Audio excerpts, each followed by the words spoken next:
Hello friends, for today's video I wanted to go through a list of books that I've picked up this year that have stood out to me as being relatively underhyped. Because I do have a tendency to try and keep up with new fantasy releases, I do have a fair amount of these that are new fantasy, but they just aren't getting picked up, and it just seems as though they don't get that push from marketing behind the scenes and sometimes even before the book's out to get it on people's radars. So I did want to dedicate some time to those, and then in the latter half of the video we'll segue into some backlist books, some self-pubs, some nonfiction, and just have a little bit of variety at the end. Kicking it off though with the new fantasy that I think is underhyped, I'll go ahead and start with one that I recently picked up. I did do a whole dedicated review for this one just because I thought it was such a blast and that so many people would really enjoy it, and that would be Foul Days. This one is about a young woman who is a witch living within a city that has monsters, and the monsters within this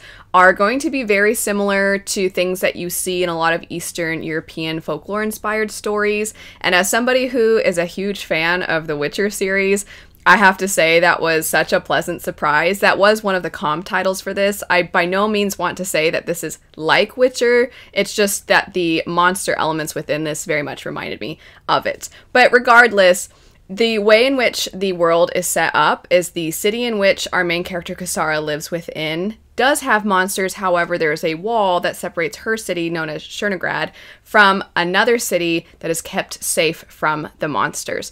Our main character, in an attempt to escape someone or something that is very dangerous, she ends up bargaining away her shadow, which is the very thing that witches derive their powers from, in order to escape. And in this attempt, she ends up on the other side of the wall, and then her whole world kind of flips upside down when she realizes just how different the two cities really are from each other. She also has a kind of ticking time bomb, you could say, in that she is going to get sick and eventually turn into a shadow herself if she does not reclaim her own shadow. And there is also somewhat of a, not quite a murder mystery, but a little bit within this story. It's a mix of so many different things.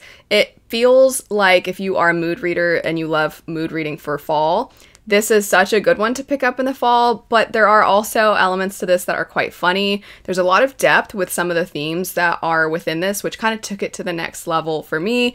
It also just has that sort of classic adventurous feel, and it somehow manages to have such a great mix of feeling familiar but also new and unique. I had so much fun with this one, so highly, highly, highly recommend it. But switching now from an adult fantasy work to a young adult fantasy, we have Spin of Fate. And I definitely think that it fits within young adult. I don't think it's miscategorized or anything like that, but I do think that if part of why if you are someone who reads a lot of adult fantasy, maybe if the reason you gravitate towards adult fantasy is because you love really epic world building and you love getting the nitty gritty and all the details of the world, this is going to have that. So I do think it's a good one for adult fantasy readers who are looking for that well fleshed out world. The way it's set up is we have a character who is part of this lower society, and for reasons unknown to her, she somehow ascends into one of the higher tiers, we'll call it. They are actually broken up sort of magically.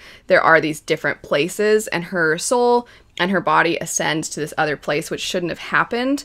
And so she's kind of this anomaly, but she actually wants to return to the place that is not as well off because that is where her mother is. She's trying to do everything she can to basically taint her soul so that she'll go back to the other place, and it's not exactly working.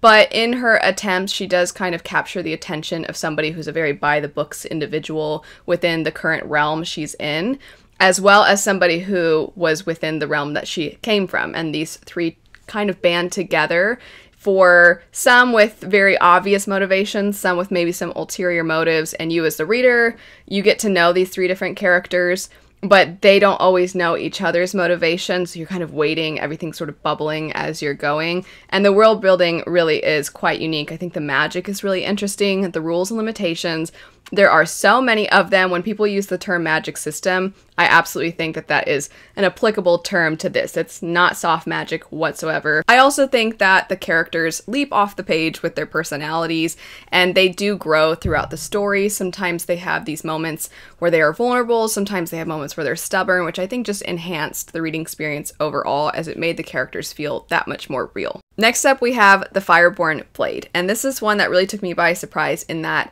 it is exceptionally short, and when I saw the synopsis, I really didn't think that I was going to get as much from the story as I was wanting within such a short amount of time, but I really found that what the author did was quite a unique reading experience. The setup is that you follow this woman who is somewhat a disgraced knight who is trying to regain her status, and in an attempt to do this, she decides to descend into a dragon's lair and try and get this mystical item known as the Fireborn Blade. This is seen essentially as exceptionally foolhardy, as descending into dragons' lairs, it's not just your typical dragon hunting fantasy, because there is this additional psychological and horror element to the dragon's lairs. There are these ghosts of the people that have died within these layers that linger within, and just the navigating of these caverns and corridors trying to get to the dragon. You don't even know if they're going to make it to the dragon itself, and it's interesting because you do get excerpts from other people's encounters with dragons throughout the story, as well as kind of flashing back to our main character's past and trying to piece together how she ended up in this scenario. And also you're starting to question if what's happening is even happening, and her grasp on reality doesn't seem quite there, so then you're wondering, well, is this an unreliable narrator situation, or is what's in front of me actually what's happening? And you're trying to have everything come together, and it just gives you these breadcrumbs as you go along, and then it gets to be quite explosive at the end. I thought this was such an interesting reading experience. I think it definitely took the dragon slaying fantasy and did something really unique and interesting, while also adding in a genre-bending element. Segueing out of new fantasy and getting into some other works, I'm going to start with a couple that happen to both be self-published. And in general, before I get into the specifics of these two, I think self-pub works oftentimes are relatively underhyped. So if after hearing about these two, or if in addition to hearing about these two, you are looking for other self-pub works, I'll have my wrap-ups for those in the description bar down below. The first one I'm going to mention, I actually did do an entire dedicated review for, just because I really genuinely think that this one is going to appeal to a lot of individuals, and that would be Reign and Ruin. Within the story, you have two main perspectives, Naime and Markham. And Naime is somebody who is a sultana. Her father is the current ruler and sultan, who is advised by a council as well as the Grand Vizier. And the Grand Vizier is somebody that Naime recognizes is trying to do everything he can to impose his will and attain as much power as possible from the council and from their people. He at one time was very good friends with her father. However, there has definitely been some kind of fracture, and Naime is recognizing that her father is currently experiencing cognitive decline, and she's trying to not only be there for him, protect him, ensure that his will is carried out, but she's also trying to keep this a secret from what is essentially the predators within her own court. This is where our other perspective enters the picture, as Naime is trying to not only handle everything within her own country, but she is trying to protect them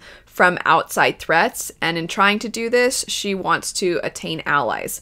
And in trying to attain allies, Markham is somebody who is essentially representing his homeland and serving somewhat as an ambassador. And he himself, when he enters this new area, is trying to figure out who he can trust. Can he trust Naime? Should he trust the Grand Vizier? Should he trust the council? So he's a bit of a fish out of water, but he wants to do everything he can to also secure this alliance, as he sees the merit within it. So you have these two characters that are trying to puzzle each other out.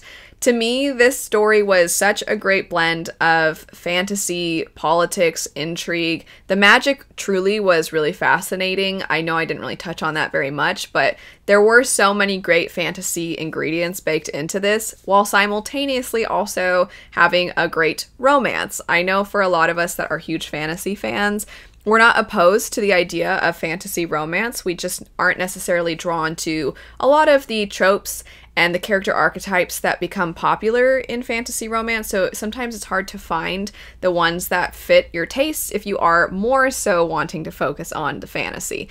And this one, I think, balanced the fantasy and the romance quite equally. I did really enjoy the world. I enjoyed following the intrigue of it all, and I found there were really high stakes, really emotional moments, and the romance was very will they, won't they, push and pull. I hope that things work out. Oh no, are things gonna work out? You know, you just kind of are on the edge of your seat in every way, I found, which I thought was fantastic. And then the other self-pub book for today would be Emperor's Edge. This is absolutely one that leans a lot more into the fun adventure side of things. It's definitely not overly serious or anything like that. So if you are looking for just a fun adventure feel, this one's probably going to fit it. The setup is that you follow a young woman who is very determined to rise up in the ranks.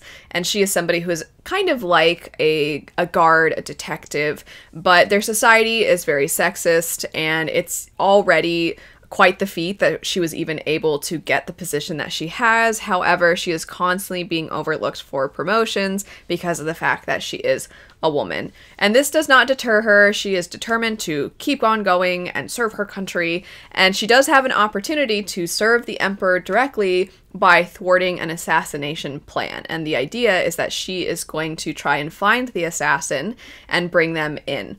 She can tell that this deal seems very important, and also it seems to be being kept secret, and so she has her suspicions, but she's starting to get kind of desperate. She's very determined to prove herself, so she does take on this job. And then through some interesting circumstances and turns of events, she is finding herself now suddenly on the run. She is being blamed for a lot of things, and she is now having to ally with the very assassin that she was supposed to take out. As I said, it's a lot of fun. It's definitely something that it just kind of flows and moves very quickly. It has a lot of really big characters in the story that have a lot of personality. The series is quite long, and I've heard that the stakes get higher and higher as they go, and that everything builds throughout. So even though it seems to start in this kind of fun, adventurous place, I do look forward to seeing it getting into maybe more epic territory, as even within book one, there are hints and glimpses of a greater plot and greater threats at play. Those were the two self-pub recommendations. This next one's actually going to be a nonfiction recommendation, and that would be Cobalt Red. This is something that I highly recommend to everyone, as I think the subject matter is something that I encourage all of us to try and learn a little bit more about. And maybe you're somebody who nonfiction is something that in book form is not the easiest way for you to retain information. So if you can find documentaries or articles about this, I highly recommend it. The idea is this is covering the ways in which the Congo has been stripped so much of pretty much everything, the rights of its people, the quality of life for its people, as well as its resources. As you can probably guess from the title, Cobalt Red, it's very specifically centered on the cobalt and cobalt mining. Cobalt is something that gets used in a lot of devices that many of us have frequently, whether that be electric cars or even our phones. The things that we use to recharge these particular devices are specifically where there is so much demand, and thus where you are seeing so much catastrophe occur in the Congo as a result. Last for today, I'm kind of going in a completely different direction, but I really want people, I just mostly want to talk to more people about this, so apologies, but it might not even necessarily be considered a book. It has come out in many different forms. The story in particular would be Apothecary Diaries. So if I understand correctly, it started online, and then it had some light novels, and then it had some manga, and now it's an anime. So there are many versions of this floating around, and I have been watching the anime, and only one season is out. But I have had the best time watching this. I think it's so funny. I think it's exceptionally charming. Our main character is one of the most likable characters I have ever come across. I love her to pieces. And the story ends up having a lot of depth and twists and turns. And it starts out feeling kind of fun, but then you're like, oh wait, but this is sad. And then something else will happen, you'll be like, oh my gosh, that's pretty dark. And then something hilarious will happen. You'll be like, tee-hee, that was funny. And it's just such a great range. So the setup for Apothecary Diaries is you follow a young woman named Mao Mao, and she is the daughter of an apothecary, so she herself has a lot of knowledge, and she ends up being kidnapped and essentially sold into servitude within a palace. And through her curiosity, she just craves knowledge so strongly, she captures the attention of somebody who is very powerful within the palace, and they are noticing that she seems a little more aware of a certain thing that is occurring within the palace, something that might entail poisoning. So they sort of recruit her to assist them, and it is through here that the story takes off. Once this occurs, Mao Mao is finding that she is often being recruited to help with a variety of different things, whether they be related to testing for poison, trying to come up with some kind of cures for people who are ill, and then also helping to solve murders or potential murders and determine if they even were murders, those sorts of things. I feel I'm not describing it well enough. It is so good.